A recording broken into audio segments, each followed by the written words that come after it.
Why do we keep repeating the same patterns even when we know better? I walked into a meeting last month fully planning to just listen. 30 seconds in, I'm already talking over everyone. Today, we are talking to Lindsey Ferris, therapist and former Microsoft exec. You're going to hear how she escaped those golden handcuffs, and we're also talking about breaking those patterns that just keep you stuck. Lindsey literally wrote the book, How to Smell Your Own Shit Before Stepping Into It Again. So if you're also ready to stop repeating those same mistakes over and over again, this episode's for you. Welcome to Not All Business, a podcast by two former CEOs who went from competitors to friends. I'm Blakely Graham, and my co-host is Heather Cooper, and we're joined by our producer, Clay Cornell. So let's go. Not all business. I do want to acknowledge something to our listeners. Mm-hmm. We gave it how many months? How many episodes? 15, 16? This is episode 18 or 19. 18 or 19? I can't keep track. Anyway, are you having fun, Blakely? Do you want to keep doing this? I recommit to you, Heather. Thank you. Every year. Thank you, Mo. Okay. Yes, thank you, Mo. Shout out to that. Clay, are you in? Are you in for another year? This happy new year? I'm in. Let's go. Are you in? I buttoned up my Okay. shirt. I'm ready to go. He's ready. He's a new man. It's a new year. It's the year of not all business, the year of the horse, right? Have you seen all of that stuff going around?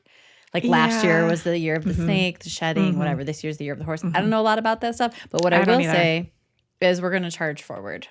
But I really like charge money forward? Yes, we're going to charge so much money on your credit card. You got one, right? In the name of the business? Okay, perfect.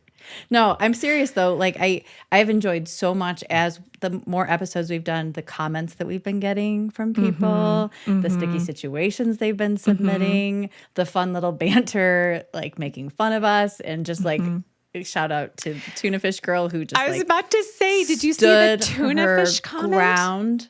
Good for her. She Yeah. did, but I just tuna. want her to know okay. I love a pescatarian.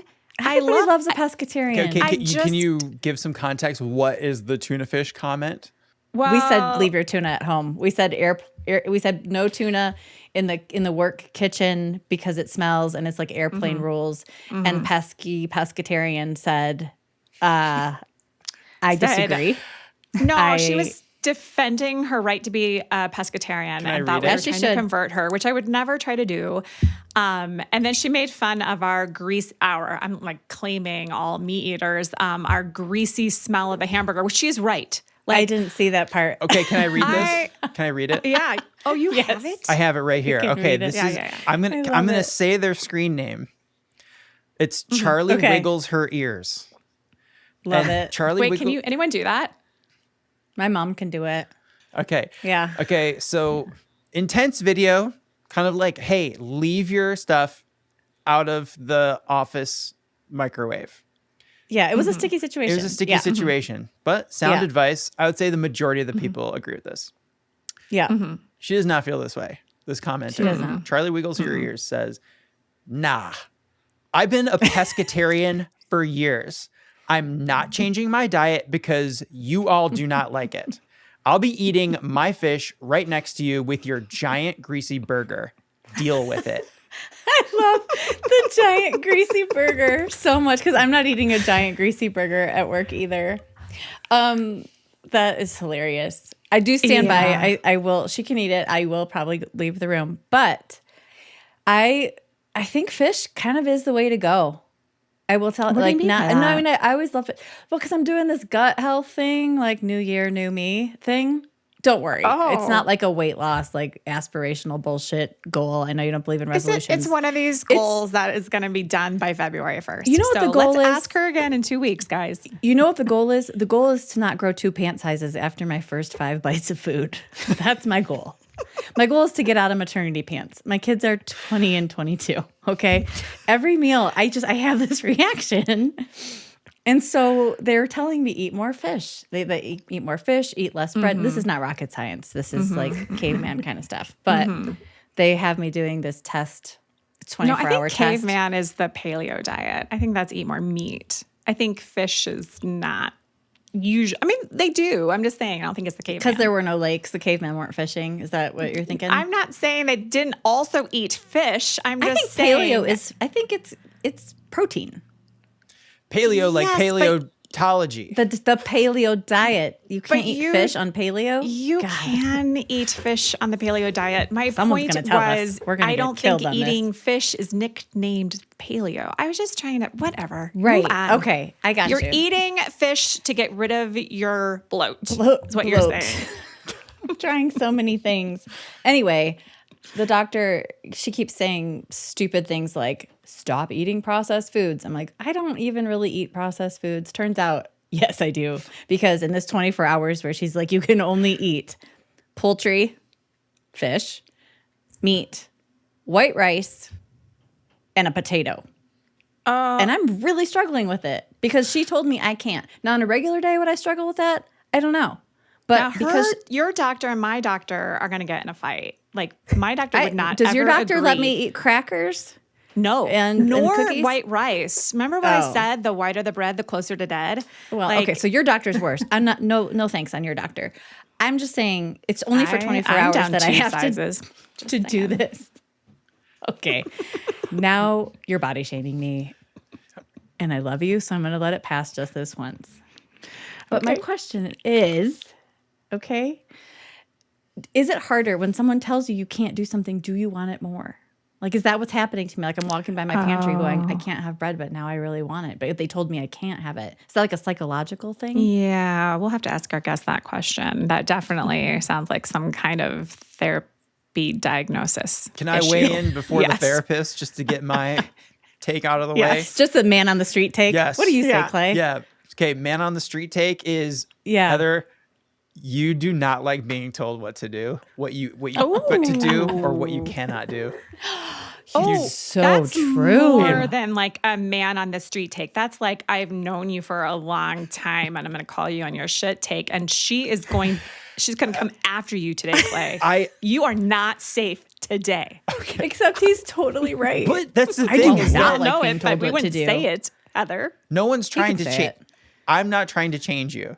I'm just pointing out what I think I see right now. Well, I don't need to be changed. There's nothing wrong with this, right? Okay, but what you were saying, yes, correct. I know it's not a great trait. No, I'm not even saying don't that like at it. all. I'm just saying you're like having it. a conflict with your doctor because you feel like you're being limited or pushed in a direction. Yeah. And you don't like that. I don't like it. I don't know if it's the age. I don't know if it's the fucking nurses calling every time a new blood test comes back, I get a new nurse who's doesn't know me, doesn't know. She's like, your test came in. You should maybe not do this. And then the next one calls back. Yeah, this test came in. You should do that. I'm like, can you talk to each other? Can you circle up and give me one answer and call me back? Like that kind of stuff. I just don't have patience for anymore. Can y'all get on the same page? Would you rather get it? So I know. Would you rather get a call that says like, hey, you're in the bottom 50% or the top 50%, figure it out? Or would you rather be told, here's the specific issue? Specific issue. Okay. But they're not telling you what's going on. No, they're giving me the play-by-play. Tell me when we're done. Tell me when you get all the results back, then you tell me. Okay. I mean, do tell me I don't have cancer. Thank you. I don't. But yes, I'll take that call. But don't tell me what levels of triglycerides versus this. Like that's just Yeah. get the report. Why Send don't you me the just summary. go on the statin and be done with it? Tell me. And then eat all your white rice, what white am I, bread, 70 white. years old? What do you mean a statin? What is Are that? you kidding? It's the number one killer for women is heart disease. It's the number one killer. I'm not eating the burger. I told you I don't even eat the burgers at And work. I'm just It's saying not- it Charlie starts Wiggles her ears at would say people different. your age. my age, Oh, no. which is very much younger than your age. Okay, quick. Get the therapist in here learned. immediately. Okay, we need help. We might need a little relationship heading into this new year, new us. Wait, But also- are we having a new us? We are. Leave your comments though. I want to before we bring on the guest. Though, why I even got on this fucking rabbit trail was because we were having so much fun with the comments and people, and we want more of that. So please do that. We're gonna have another sticky situation episode in 3-4 weeks, I think. And so pile us up so we can choose from them because that's so fun. We want to get through at least like 10 or 15 of them. So please send them in. And Charlie, wiggle your ears. Like, send us a video. Yeah. Let's get that on let's air. Get down to the bottom of this pescatarianism. I love it. But first, let's work on mine and Blakely's relationship. We need to set a better foundation. So you want to introduce our guest? Yeah, I will. Okay. Let me do that. I love you. Love you. Our guest today is Lindsey Ferris, a woman who knows a thing or two about reinvention. After 2 decades in the tech industry with roles at Microsoft and Apple, plus running her own event production business, Lindsey made a gutsy pivot. She went back to school, earned her master's degree, and became a licensed therapist. Thank goodness, because we need her today.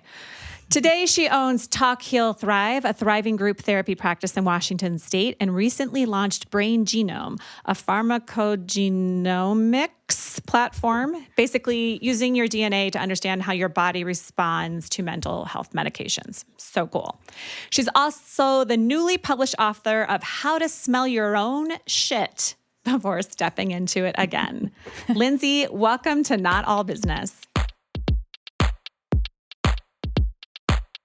Everyone is looking for an advantage in their marketing that they can digest in a clear, fun format. Well, there's one podcast I want to tell you about that's changing the game. It's called Your Audience is Waiting, and it's for business leaders who are done with surface-level marketing advice. Hosted by visibility and content strategist Alicia Everett, this isn't a show about posting more content. It's about aligning your visibility strategy with actual business goals and revenue. Alicia helps CEOs, founders, and ready-to-scale business owners build strategic visibility ecosystems that position you as the authority in your space and convert attention into customers. Real frameworks, real ROI. Clay, that's return on investment. So if you're leading a business and you want to grow, go subscribe to Your Audience is Waiting wherever you listen to podcasts. Hi. Hey, Lindsey. Welcome. Hi, Lindsey. Okay, that book title is fantastic. Yeah, I had mixed reviews. I decided to just go with it because I didn't think anybody would pick up a book that said how to change or make change. I was like, well, I'm going to go with what I'd call it. What it really is. So. Who was against it? Who didn't want to? Some name people it how thought to the smell your own title was shit. crass, or it was, I think there's it's very conversational in the book. It's kind of the process of change that I see clients, like a consistent process that I see. And I try to put it in easy to understand terms. A lot of self-help books, there's wonderful ones out there, but they're really clinical, and sometimes it's hard to grasp the concepts. And so I swear in session with clients. I try to use, analogy and metaphor and all of those things. And so the book was was kind of brainstorming, and I'm like, it's really kind of how to smell your own shit. And I don't know if I should do that title. So I just went with it. I love that you did that. You did that. What was that one that had fuck in the title? It's a self-help book. The Subtle Art of Not Giving a Fuck. Yes, The Subtle Art of Not Giving a Fuck. Yes. And of course that catches my eye, and I bought it for my kids, and they thought I was so crazy. They're like, oh my gosh, Mom, you whatever. I'm like, but it's true. It does catch your attention, and I think people are craving real talk. Obviously, that's why we're doing this podcast. So, what's the elevator pitch on the book? Tell us about it. It's kind of an eclectic mix of different therapy models that I put into conversational tone about. You can't make change in yourself until you have awareness. So this isn't an elevator. This is a long elevator ride. This is like a 60-story elevator ride. The elevator just got stuck, so we're going to be here. It just got stuck, so we're. So it's a process of change. So it's kind of a steps where you have to go through awareness. Like people talk about making change, and there's willpower and different things, but it's actually beyond that. It's saying you have to decide what's not working for you, and then start to observe what those patterns are and start to catch those automatic thoughts, behaviors, reactions, emotions that are coming up. So it's the process of awareness. And once you have awareness, what do you do with that? And then how do you have discernment to decide how do you want to choose to respond? Because your automatic responses feel like your intuition or your gut, or they feel like what you should be doing, or you feel like your emotion is convincing. And what it does is it says you have awareness now, you need to pause and say, is this actually how I want to respond or how I want to show up? But you can't make that change without awareness. So then it talks through the process of discernment, how to make change, and then it goes into aspects of... Let me pause you there just for real quick, because I love this. I read about it in your bio, and it stopped me in my tracks because I am so famous for saying, like, to my kids, well, what does your gut say? Not even just my kids, employees. When we're at a crossroads, I'm like, okay, well, what does your gut say? What is your thing? I'm always trying to say, and there's a lot of truth in this too, but just like listening to the quiet, still voice, listening to your inner voice, getting in contact with that. But if you don't do the work to figure out where that voice is coming from, so like that awareness of like who is that inner voice talking? Is that like a broken inner child that is needing praise and attention, or seeking perfectionism to that? And so we can so easily say that's my gut. But if you don't do the pause that you're suggesting, you could end up on a wrong road thinking you're going with your gut, but actually you're continuing an unhealthy pattern. So anyway, go ahead. I thought that was so you absolutely interesting. nailed it. And so a lot of times we'll take anxiety or we'll take fear and uncertainty. And so it'll show up in behaviors that you find you don't like. Maybe it becomes your controlling of environments, and then you have irritability with it. And you're like, it doesn't feel good that I behave this way, but this is the only way I know how. You don't think that there's other options. Well, you can't actually change that until you unpack it a little bit. So the first step of it is really just slowing down and noticing. There's nothing to do. You can't do anything until you notice it. That's the hardest part of change, is actually that awareness. I appreciate you saying that, because if I could just first of all, this is the third time we've had someone on our show that has talked about the great pause. And I feel like in my own journey, I'm at that awareness phase. So the fact that you just said that was the hardest part, I feel really good about it. But I have been stuck at the pause for probably about 5 years now. But that's okay. If you could, it's okay. No, the pause. So it's more than a pause, though. Still comes out a lot. Well, but it's more than a pause. Yeah, Blakely never likes to be told what to do. It's really crazy. That was you. Oh my gosh. That's right. That was me. I'm just bitchy. It's very different. But the pause, the fact that you have it. So there's 3 parts of awareness, right? So I'm going to describe it as, first you have you catch the behavior. So you catch it. So let's say you go and you're being bitchy and you say, it feels like shit. I don't like being bitchy. I don't like the way I feel about myself. This is about what you want to change, not what other people tell you. This is about what doesn't feel right to you, like how you're showing up in the world. So you go, I don't like how I reacted that way. I don't like how I behaved. The pause isn't just about going, I paused and I noticed I didn't like it. It's actually about being curious about what's coming up. It's saying, I don't like how I behaved. Now you go, well, what happened? What was going on? What did I notice in my body? So you're actually being kind of investigative about what happened. So you're actually learning about the cues for the behavior. So it might be something, I was irritable, and what I noticed is I started to get heat in my chest. I started to feel like agitated in my body. I started to feel like, oh, hell no, you didn't do this, or, whatever those things are, you have to start to have that awareness around the entire energy that's coming up around it. So the pause is great to be able to do that, but you have to do something with it. So you have to kind of use it as a tool to find out what's going on. And then the next phase of it is actually when you're actually doing the action. Like, have you ever, with your awareness or some of this, have you ever had that where you're watching yourself do the thing you don't want to do? So you watch yourself being irritable or bitchy or snarky or whatever it is, and that's the behavior you want to change.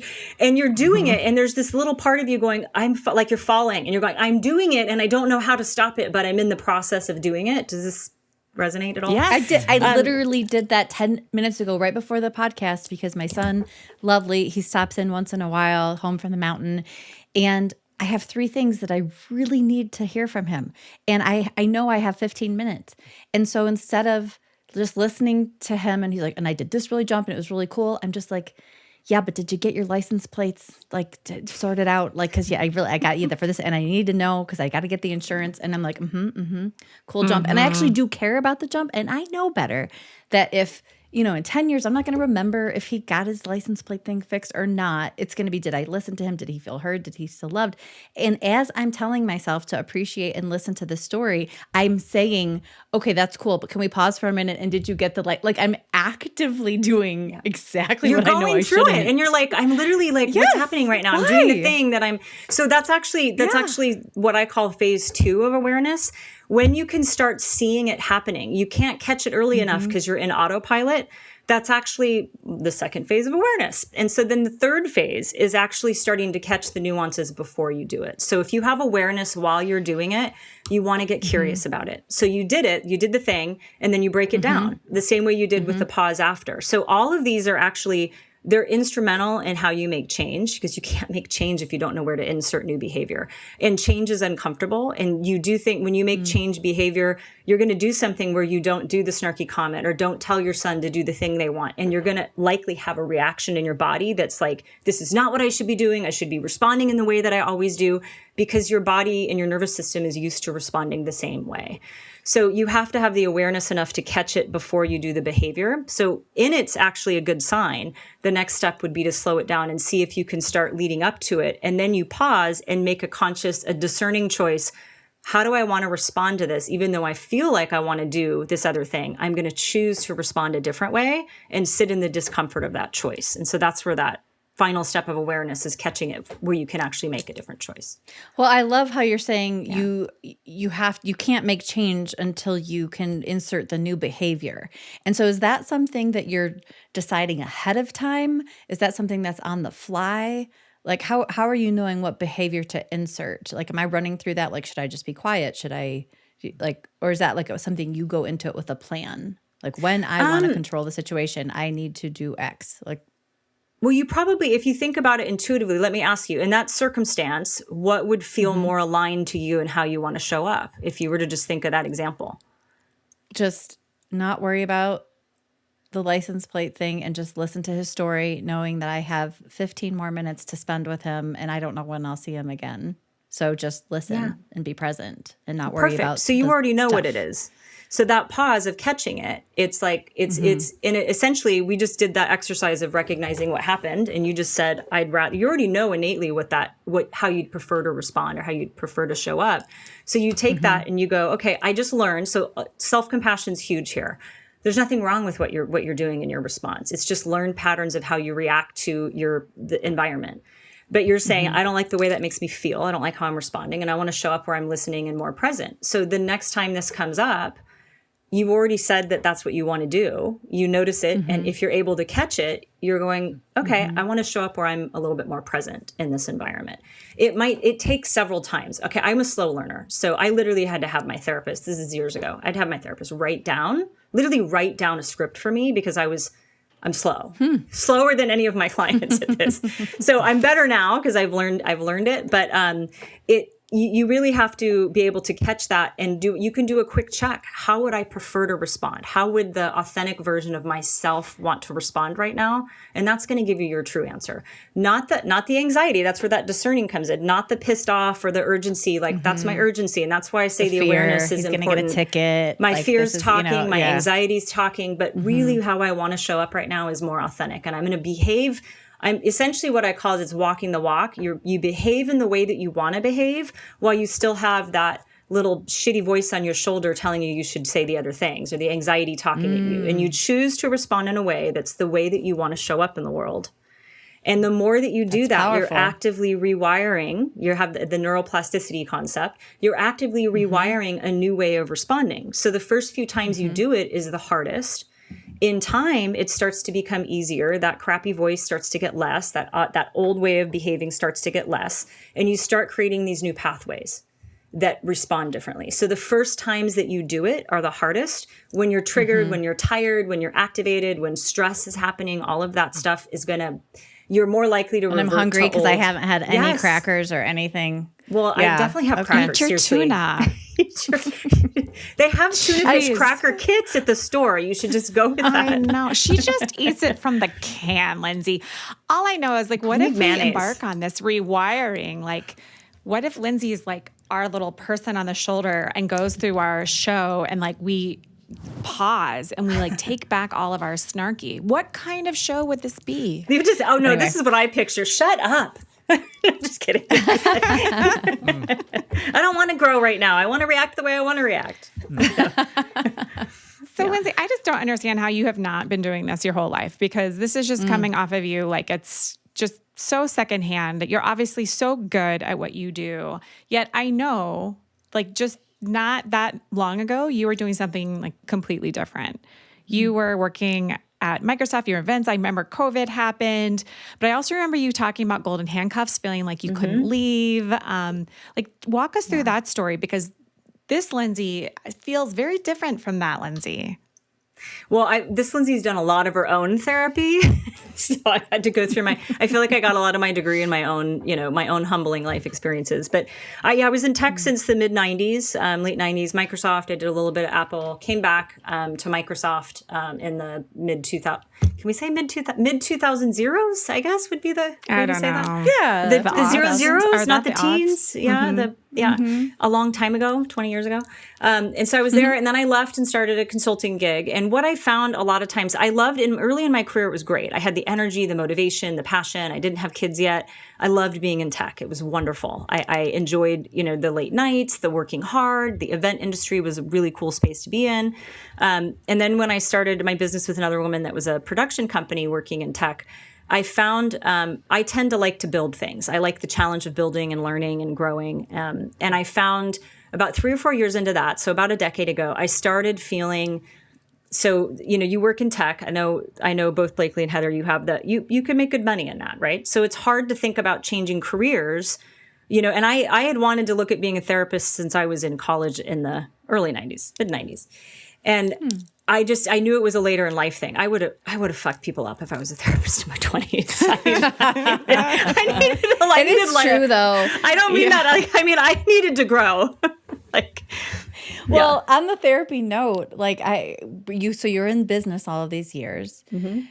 While you were in business at a company like Microsoft, were you seeing opportunities as a leader where you're like, actually an understanding of how, the human brain works, how, these interactions between people, how healing interplays? Was that a piece of it that was kind of proving itself out in the corporate world that made you go back to therapy?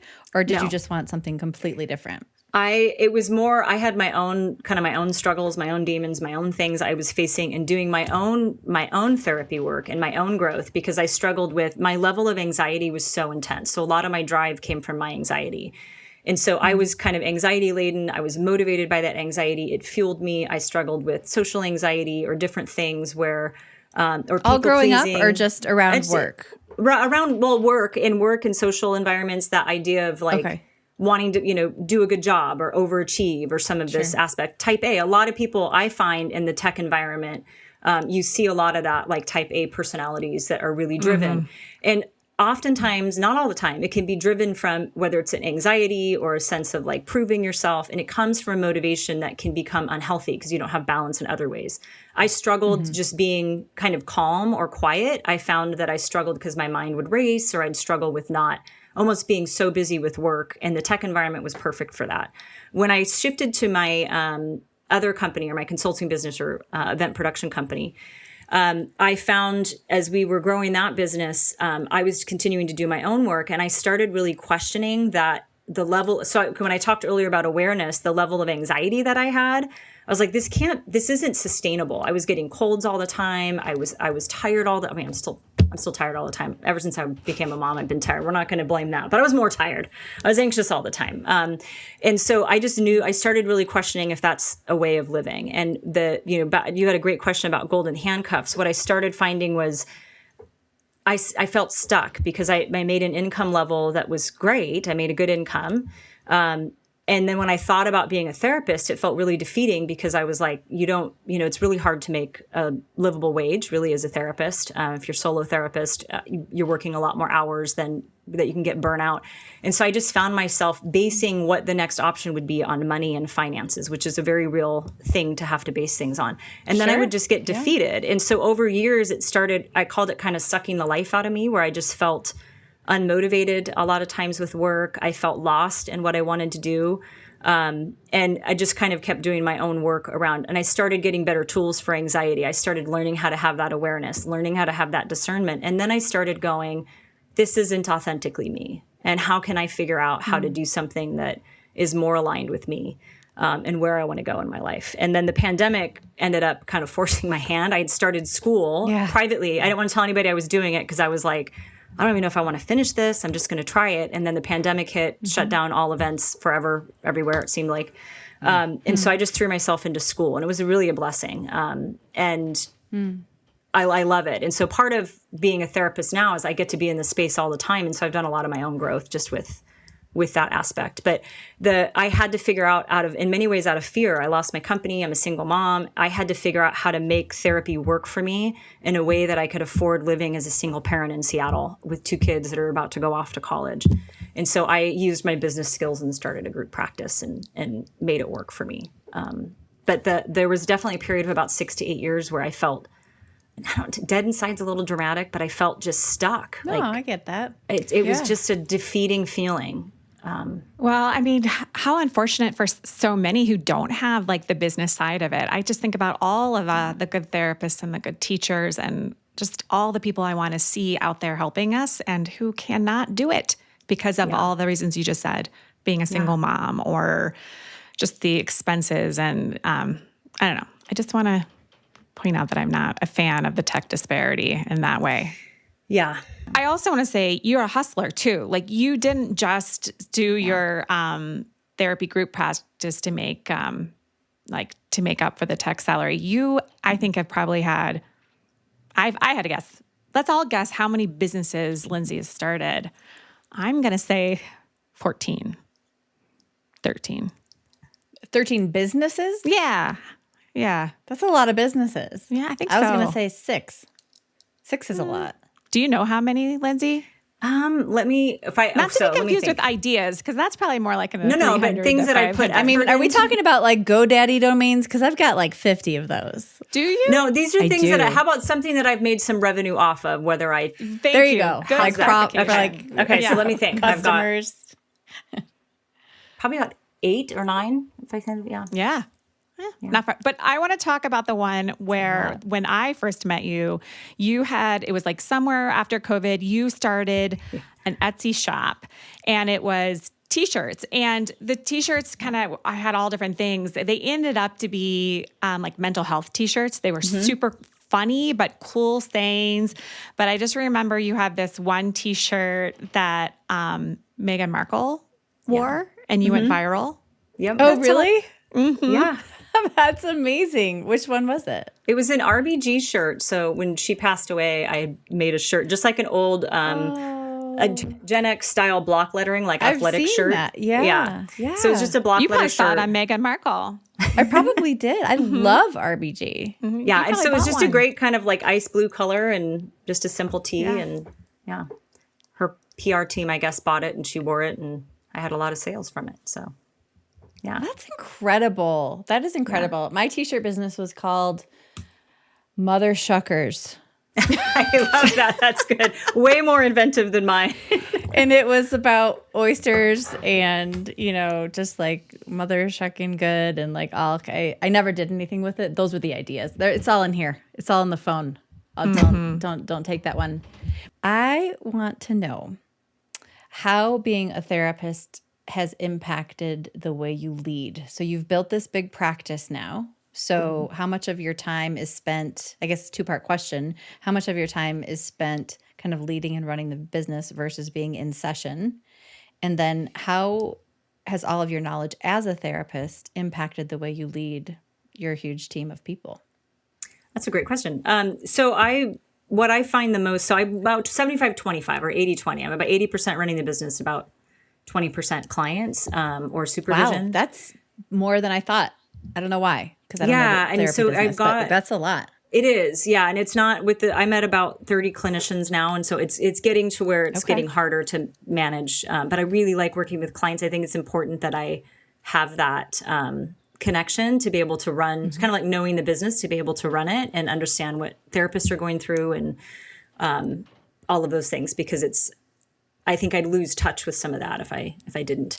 And so what I find the most that's shown up is I lead from strength. So I don't try to put everybody so I create processes and systems that are very kind of boundaried. They're not over processized. It's like with healthcare, you have pretty like clinical notes, you have all these systems. So I create systems with very clear bumper rails so that my team knows exactly what to do and is exactly what's expected of them. And then what I like to do is allow flexibility within the role. So it's kind of, some people prefer working in the morning, some prefer working in the evening, some like to work weekends. And so I try to embrace the person's individual needs so they can have good work-life balance, because leaning into those strengths of what they know they need instead of a strict structure has been something that I like to do, which allows just, better care for my employees. And then when they feel taken care of, they take better care of clients. And then the other thing is on kind of the administrative side, I look at the different strengths there and I say, instead of saying this job role is this is what they're supposed to do, if the person has an aspect of that job that's not a strength of theirs, we just have candid conversations. And I'm like, great, we're going to give you more things that you do well with, and we're going to take this chunk off, and we're going to give this to somebody else that has that strength. Do you acknowledge the deficiencies? Mm-hmm. You just don't try to make them better. You just say, okay, we're going to if you're deficient in this area, we're going to take this off your plate.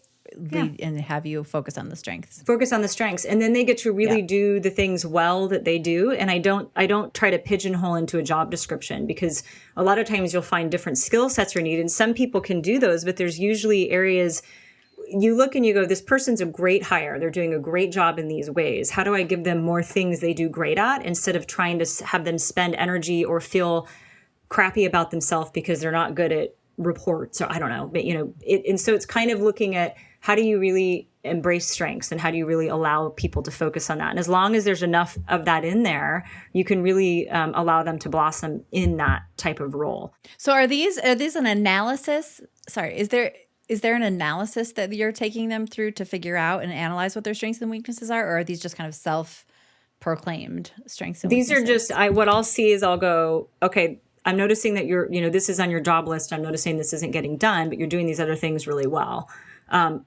Is this a hard area for you? How do you like doing this stuff? Do you want to take more of this? Do you want to do these other things?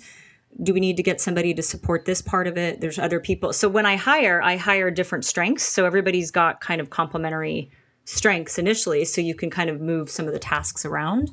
And so it's kind of looking at it more from a conversation. It's not saying, let's say where you're not doing well. It's more saying, hey, I'm noticing this is an area that you're struggling to get done. Is this something that you want to keep doing? It needs to get done, but if we need to give you other things to make up for it that you enjoy doing, let's take this off and do something else. I bet your attrition is pretty low with this. It is, yeah. It is. Yeah, because it feels to me like you're communicating to them that you're not giving up on them, that you're not saying, hey, you are failing to meet these expectations. We're going to put you on a PIP and off you go if you don't meet it. You're saying, how do we adjust this? Did you throw in PIP just to make Clay define it one more time in the new year? I feel like we do it every time. Okay. Is he going to get it right? Performance improvement plan. Oh, and job. You improved. And you keep saying in other episodes, and maybe in this one, a push-up plan. And I think we should officially give that an acronym. It's come up so many times, and we should call it a PUP. A pup instead of a PIP. Yeah. Yeah.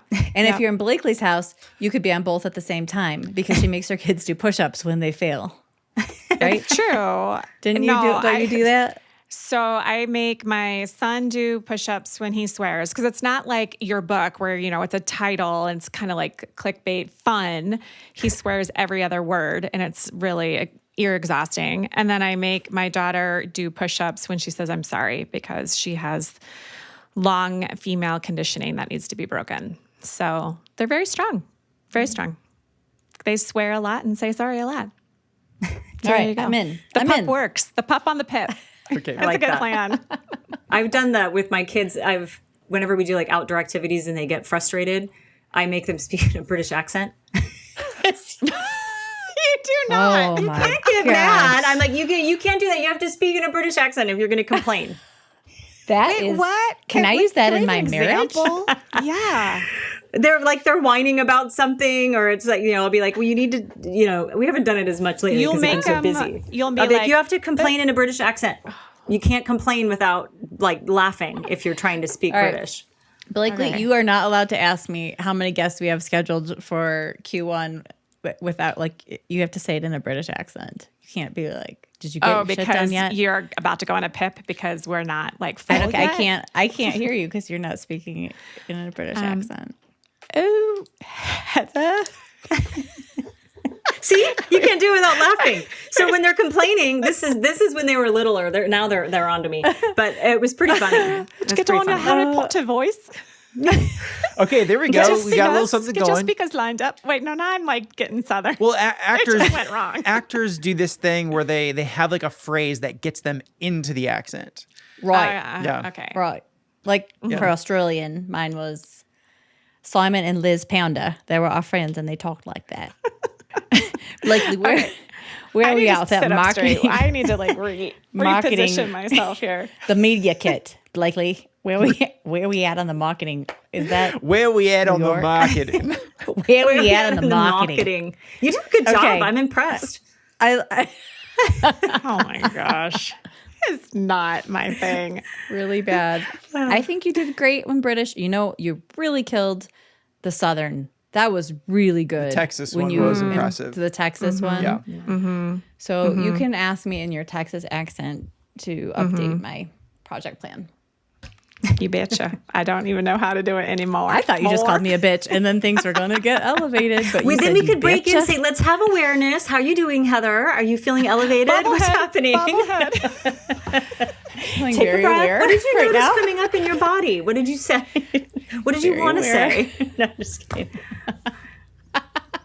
Okay, so I love like one of my favorite shows, like Guilty Pleasures, Silicon Valley. You know, and these like, God. oh, I knew you would hate Silicon Valley. Why? It's so I funny. liked that show. That was It's been a good. while. Thank though. I you, haven't watched it in a while. Lindsay.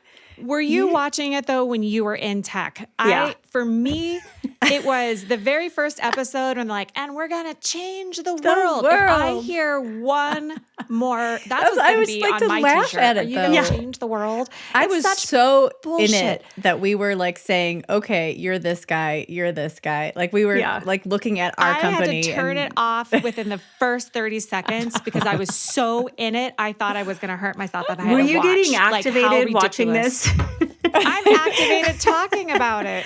Okay, well, God, when Benny Hoff brought the monks, who are Clay's friends, by the way, shout out to From the Outside In, From the Inside. What's the podcast? Oh, you're so Other close. podcast? The way out. Through is the way in. out is in. The way out is in. So Clay cheats on us every once in a while and works on this other podcast that is like one of the top Buddhist podcasts on Apple Podcasts. Correct? That's cool. That's correct. And Spotify. Yes. Okay. Good for you. Anyway, Benny Hoff has those I monks heard that.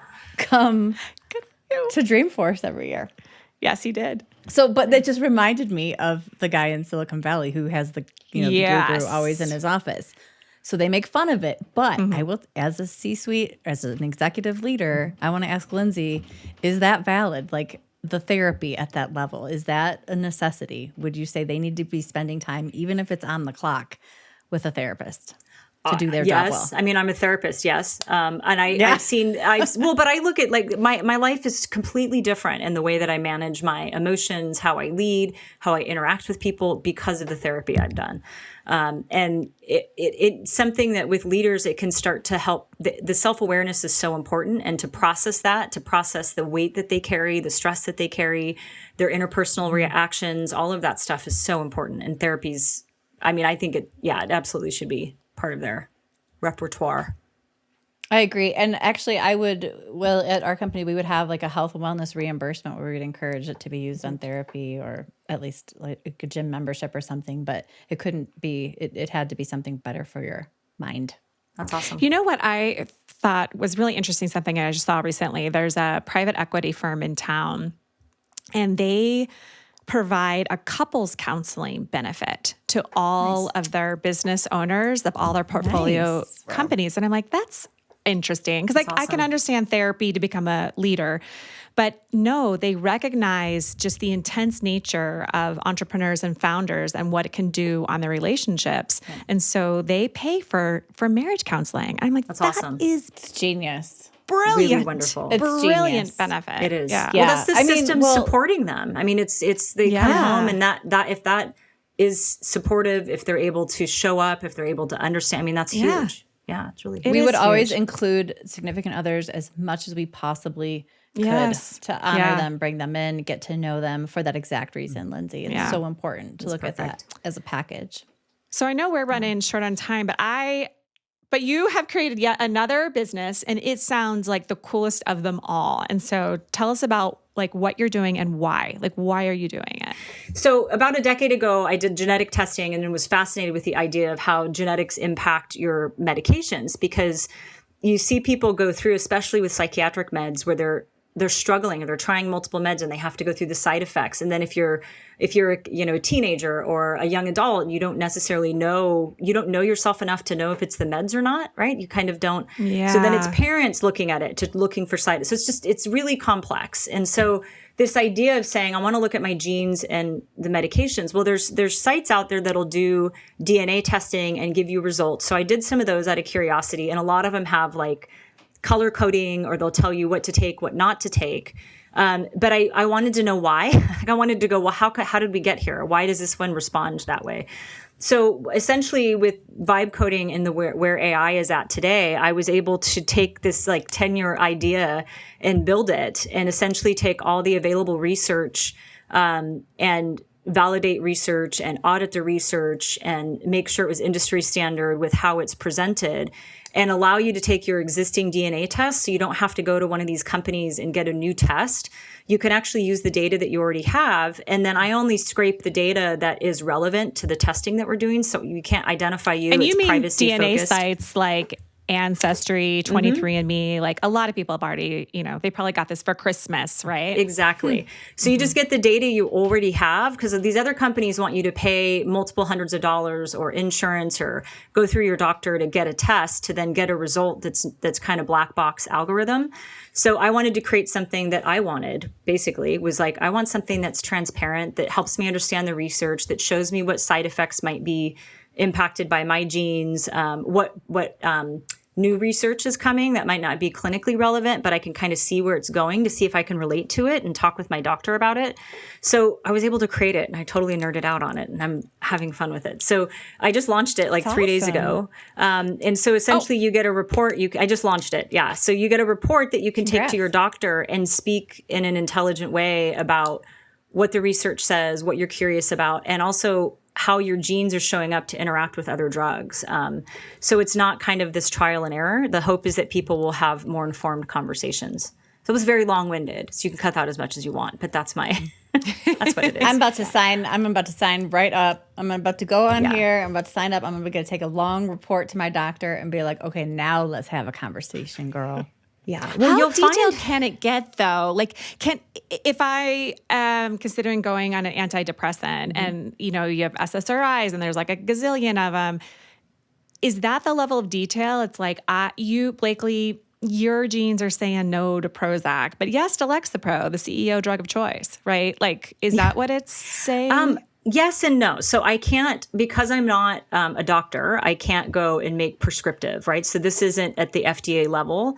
So it's essentially a research and literature platform that tells you how much research there is with your DNA. And it's essentially by the research level, you're going to be able to deduce that, okay, there's a lot of research showing that my genes have a lot of interaction with this medication. I need to talk to my doctor about it. So it'll summarize for you, and it's going to tell you what, the research shows that you should have higher dose or lower dose, or the research shows you're most likely to have some of these types of side effects. You should really talk with your doctor about this. And it goes by medication. So it's going to tell you by medication what your genes are showing. And yes, there's a ton of research to support it. And the research continues to be emerging. And we get new data every quarter. There's a very real scenario that I had with my son who's got asthma, really significant asthma. And there was a bunch of black box warnings on different drugs for depression and suicide and it was asthma medication. And I remember getting it going like, I don't know, like, do I want him to be able to breathe or do I want him to have suicidal ideation? It was like, this is very scary thing. That's a really hard trade-off, by the way. Yeah. It's that's very hard. It's like, seriously, because you're like, I want to give my kid this medication, but is it going to cause this thing? And then feeling like you're helpless. That's a really hard spot to be in. But having some assurance and knowing genetically, are we more predisposed to that or not predisposed to that, like interaction would be really, really, really helpful to make that trade-off decision. It would. And a lot of times these reports you'll get are very clinical. And so it's kind of like my book in therapy. I really want to take I'm passionate, obviously, about mental health, about the whole kind of system around it. And I want to make things simpler for people, easier to understand. So the reporting is done in consumer-friendly terms. I'm not using, the pharmacogenomics is used like once, right? And the rest of it's in layman terms, like how do you process drugs, your genes and drug metabolism. I do an education area where I have an area for terminology because I'm like, how do you define half this stuff? So I allow you to be able to go, I don't know what that means. What does that word mean? How does this happen here? But Thank you. right now I'm doing mental health psych, but if I'm able to prove the model or the business, I actually am planning on doing many more. You can fix that. Please. I'm planning on doing. Sometimes he doesn't fix things. He doesn't. Just lets it go. But I'm hoping to do other types of medication classes. So the next two would be pain meds and cardiovascular. I'd actually like to do hormones because hormone therapy for women in menopause, where I had a bad reaction to hormone therapy, and some women thrive on it. There potentially is a gene component, and it's not about saying you will definitely have this. It's about giving you enough information that says you're more likely to have these types of responses because of your genes. But you might see something where you go, I've already had that response. This is already what's happening to me. Can I try something that maybe, working with your doctor, can I try something that maybe has less implication and seems more aligned with what my genetic makeup is? I love this, Lindsey, because it puts me more in the driver's seat of my own personal health unique to me. Every time I have to go to the doctor and do like the medical health history and all that, it just starts to get me worried. It's like, my mom has scoliosis. Does that mean I will? Or all of these things. And it's all kind of a bit of a guessing game until the symptoms start. And then what if the symptoms are too late? So I love being in the driver's seat more of knowing even just a likelihood. Is this in the arena for me? And to what extent? And it sounds like you're giving people some knowledge and research unique to them, specifically in their DNA, which doesn't exist. So really excited to see what comes of it. Congratulations. Yeah, I'm excited. And it's something, it started like 10 years, and I was so excited to bring it to life because it was something I wanted for myself and for people that I knew in my life that were struggling with figuring the right antidepressants and stuff. So it's exciting, and I'm excited to have it out. Yeah. I want to try it. Do it. I'll send you a code.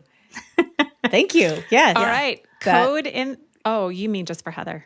I was like, I I'm just about to drop a code in the show notes. Well, I know me. No, I'll give you guys. I'll give you guys a code for your viewers too. I can give you yes. All right. We will drop that awesome. in the show notes. Thank you. A little freebie. No, that's good. I need it. I do wonder about and now the scoliosis I'm sitting here sometimes. trying to like sit up straight. I'm all worried about the back. The back. There's a bra for that, What do you mean? A posture bra? Yeah. Tell me more. I clearly don't have it on because it's the one, it's the Taylor Swift wore it. It's like a sports bra that has, I don't remember the name of it. Maybe somebody watching does, but it's expensive, but it stretches in the back and it pulls your shoulders. It kind of pulls your posture up. Really? And I've gotten sore from it when I wear it. I can't wear it. When I wear it more than a few hours, I'm actually sore the next day. But can you get it on? That's my problem. Like, I have like bad menopause I've gotten shoulder. stuck in so many sports bras. I've cranked my neck stuck in the closet like this. Yeah, it is actually kind of difficult because it's a little bit stretchy. And the other thing, I'm going to say something, and I'm probably going to regret saying this, but it's also a little bit difficult for midlife boobs because it doesn't have a lot of support underneath. I was going to ask about just Taylor Swift boobs to hold the girl up. It's made for perkier boobs then. Well, I wasn't joking about the buzzer. I was thinking there was the one that goes in the bra, but I got a buzzer. Like my husband gave me a buzzer. That one. What's the buzzer? Yeah, okay, well, this sounds like another business idea. We need the middle-aged. The buzzer? Yes. No, it's already there. The middle-aged posture bra. Oh, middle-aged bra. Yes, because it needs more support along the bottom. Mm-hmm. And maybe a zipper to get in and out of. If you're listening, that's ours. Not all business owns this idea. Yeah. It doesn't buzz you every second you do this. Yeah. Yeah. That's right. In your chair. Wait, so the buzzer one makes a noise? Yeah, it zaps vibrates you. I mean, it does work. I said it doesn't work. It does work. You train it with an app of like how while you're standing straight. Okay. And then whenever you're not standing straight, that buzzer that you attach to your How back does it know? buzzes Just you. tells by the curvature. It tells by you curve, but like I get buzzed like 99% of my day. I would take it off immediately. I would cut it off if I could. Yes. It's like my car beeping at me to not text and drive. distracted driving detected. Bang, bang. Well, I hope you don't text and drive, Heather. Gosh. I don't. It's a self-driving car. Yes, Clay, cut that out. We don't want that out in the world. No, it's a self-driving car. It drives me. No, I know. That's scary. No, it doesn't. Too crazy for you. No. Yes, it does. So let's end the show. Oh man, Lindsey, we covered a lot of ground today. Thank you so much. I love the concepts of leading for our strengths and helping our employees to lead from their strengths and taking an active part in that. And I love pausing to figure out, how you're going to act differently and choosing different behavior. That change doesn't happen with the same behavior. You have to choose the behavior and think about that. And everything that you're doing with this book, I'm going to go out and buy that book. I tell you that. I am fascinated. I really am very excited to read your shitty book. Have you played the words? We could read this. There's so many fun book. play on words. Yeah. There's so many. Oh, can I tell you something funny? So Amazon wouldn't let me advertise it. Not because of the word shitty, but because it has a poop emoji, and they said it was vulgar, so I couldn't advertise on. What? Yeah, my poop emoji was vulgar. Are you serious? A poop emoji? It's the most common emoji used behind the heart. So I couldn't Amazon advertise. sells like poop emoji pillows and stuff, and toilet paper because I bought some. They didn't say it was the word because the word has a little star asterisk. They said it was the art on the cover. I'm like, oh, okay. Well, apparently, a poop. Oh my goodness. Well, who needs Amazon anyway? We've got not all business promoting this book. It's going to go viral. All right. Well, thank you so much for being here, Lindsey. We really appreciate it. Before we let you go, we want you to answer a question that we ask all of our guests, and we do answer it ourselves, which is what brought a smile to your face this week? Actually, you know what it was? This is going to be random, but it was actually eating the candy from the gingerbread house instead of making the gingerbread house. And I felt so much more relieved than trying to make the gingerbread house. Amazing. Oh my gosh. How far into the gingerbread house did you get before you're like, screw this, we're eating it instead? So I got the pre-made one because that's fun because I didn't want to make it. Of course. So I opened the bags and I'm like, oh, these are actually candies I could eat. So I'm sitting there with my kids and I do one line of frosting and I'm like, I'm just going to eat the candy. I'm good. That's enough. I'm done. God bless you. See, that is a healed person. That's a healed person right there. That is a healed person. She's not, there's no performance. There's no anxiety. There's presence. I bet the kids thought it was fun. They did. Blakely, did you have a contest in your house? No. Who had the best house? Well, you know what they did is they built the gingerbread. I'm just going to say this. They built the gingerbread house, and then it was a test. Whoever can last the longest without eating it wins, I don't know, like one push-up less. You guys have a wrong perception of me and my family. I'll tell you, here's a corrective perception. Clay did live with you for three days last year. 3 days. He did. I did a lot of push-ups while I was there. No, we are not a well-oiled machine over here. This morning over breakfast, I am telling my kid, like, good luck at school today. And he goes, he's like, no, I'm going to be on the radio today. I'm like, what?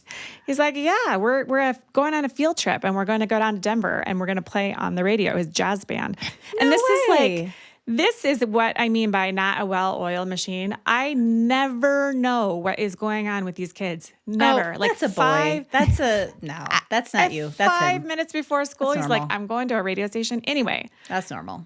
You're good. Yeah, thank you. My smile of the week, though, was they live streamed it, and it was so good. It was Awesome. it blew me away. I had no idea high schoolers had talent like this. I've never heard him practice once, and he had like crazy solo. So that's awesome. Show notes. Mm-hmm. Yeah, I want to watch that. Amazing. That sounds awesome. Yeah, I am going to send it to you, Clay, as a fellow musician. I think you would really appreciate it. It was good. I'm looking forward to it.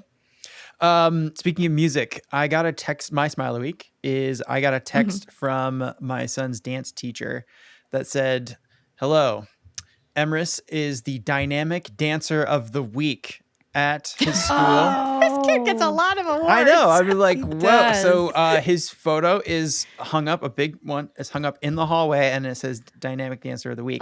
So That's awesome. we've been just asking him, like, show us your moves. You know, do some dances. What kind of dance class is this? It's at school. It's just like a it's dance, one of his whatever. specials. So there's like music, dance, art, things like that. So dance is one of them. is he get like funky with it? There's a lot of, or is he more of like a ballet so kid? there's a lot of like karate moves and like attack moves that are like groovy. So it's a lot of like chopping, but then kind of like backing into it. So like doing like stuff like this. Like K-pop and robot? like spins. Yeah. Is what we used to call that. Yeah. Yeah. So it's a lot of great stuff and just Dynamic. smiles all the time. But yeah, he's the dynamic awesome. dancer. Yeah. I love that. Yeah. I He's love such a that. cute kid. All right, my smile of the week is that Nick and I are going to visit some of our very best friends in Austin, Texas. Fun. And take you. Okay. I'll bring you to Austin, Texas, as long as you talk in that cute little accent. I'll wait a second. We land. Yeah, it's going to be nice. No, these are great friends of ours that we used to work with. And you ever have those work friends where it was like Thursday happy hour, like every week? Like you go, you de-stress. Starts at noon. Talk shit. And yeah, it was so fun. And so they moved a couple years ago away. So we are going to visit them. Very excited about it. Man, the life of an empty nester. That's awesome. It's great. I'm not going to lie. I have mine coming up. I have twins graduating, Me and I'm a too. little bit. If you have any words of wisdom for empty nest transition, a little. It's okay to go lay in their Bittersweet. bed and cry. Oh, thank you. Good. For real. No, Yeah. like it's fun and it's healing. I would do that.